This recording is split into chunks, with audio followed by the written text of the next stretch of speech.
Hey guys, so before we start today, I figured I would start to pitch my Patreon channel. It will hopefully be live by the time that this video goes live, but just a little about it. If you're unfamiliar with Patreon, you have the ability to give me money every month, and that way I can pay for stuff like video editing software, more Excel kind of add-ons that might help you if you're interested in learning more about Microsoft Excel during our live streams every week. But it just keeps the channel going both on here and on my other channel at Echo Worm. That allows me to do more reading of audiobooks and stuff like that, and makes my time a little more manageable, just having to work a full-time job on top of trying to put out 2 videos every single day is kind of a handful on top of my family and everything else that goes along in my life. Patreon is a great way to support me if you like the content on this channel or the other channel. But like I mentioned, hopefully it is up by the time this video goes up, and I will have a link either somewhere in my face or somewhere in the description, and you can go check that out and get patron-only benefits. Become a patron as soon as you see this, hopefully, and like I said, continue to support what I do here. But that being said, today we are moving toward our first political live stream. This week we're going to be talking a lot about monarchs and world leaders. So I figured we'd start things off getting in the mood for Monday's live stream with a Sporkle quiz by Matt. This is called Monarchs of England. Can you name the kings and queens of England since 1066? Now, to me, this is a fairly easy quiz. I know fairly easily all the kings and queens of England. There's been 42 of them since the year 1066. That was the year that the Normans conquered England. If you're unfamiliar with English history, the Normans from Normandy in France came over and conquered what used to be the Anglo-Saxon kingdoms, the United Seven Kingdoms of England. And that was kind of the start of what they consider the modern English kingdom, or the modern English state. The kicker here will be I am going to try to do every single one in order. I'm not just going to go down the line and name all of the Georges and all of the Williams, because that, to me, would be cheating. You can feel free to do that if you want to, but I have 10 minutes to try to name every single one in order. So let's start now. William the Conqueror. His son was William Rufus, or William II. His brother, who succeeded him, was Henry Beauclerc. Henry I, who was succeeded by his nephew, Stephen of Blois.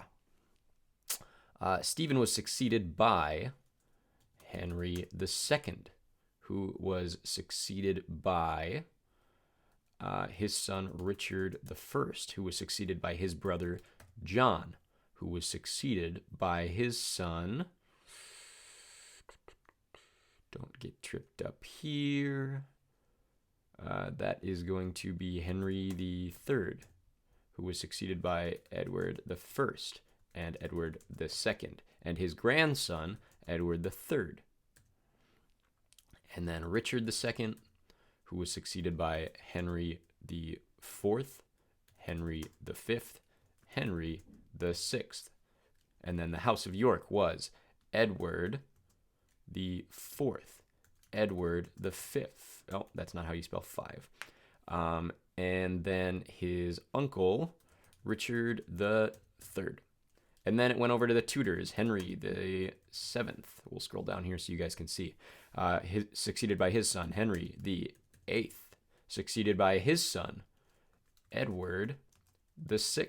Succeeded by a random cousin, Jane Grey, who was succeeded by Henry VIII's eldest child, Mary, who was succeeded by her sister, Elizabeth I, who was succeeded by the King of Scotland, James I, or James VI and 1, 6th of Scotland, 1st of England, succeeded by his son, Charles I, who was beheaded and kicked off the throne for about 11, well, beheaded, he's not going to come back to the throne, but the monarchy was gotten rid of for about 11 years, was eventually succeeded when the monarchy was returned by his son Charles II, succeeded by his brother James II, succeeded by his daughter and her husband, that would be William III and Mary, and then they were succeeded by Mary's sister Anne, who was succeeded by a distant relative in Germany named George I,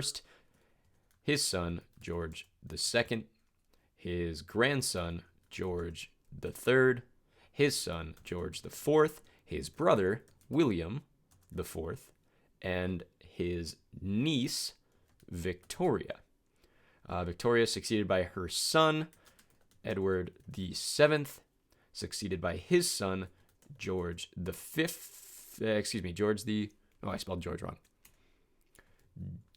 George the Fifth, who changed the name of their house to the House of Windsor, was succeeded by his eldest son, Edward the Eighth, who abdicated in favor of marrying a twice-divorced American woman named Wallis Simpson, and was succeeded in his abdication, henceforth known as the Duke of Windsor, but then he was succeeded by his brother Albert, who became George VI, who was then succeeded by his own eldest daughter, you know her as Elizabeth II, who was succeeded by her son, now Charles III. Boom, there we go. Took us less than 4 minutes. That was fairly easy, and you got a history lesson out of it. So, tomorrow I think we'll do a harder one, doing the Kings of France.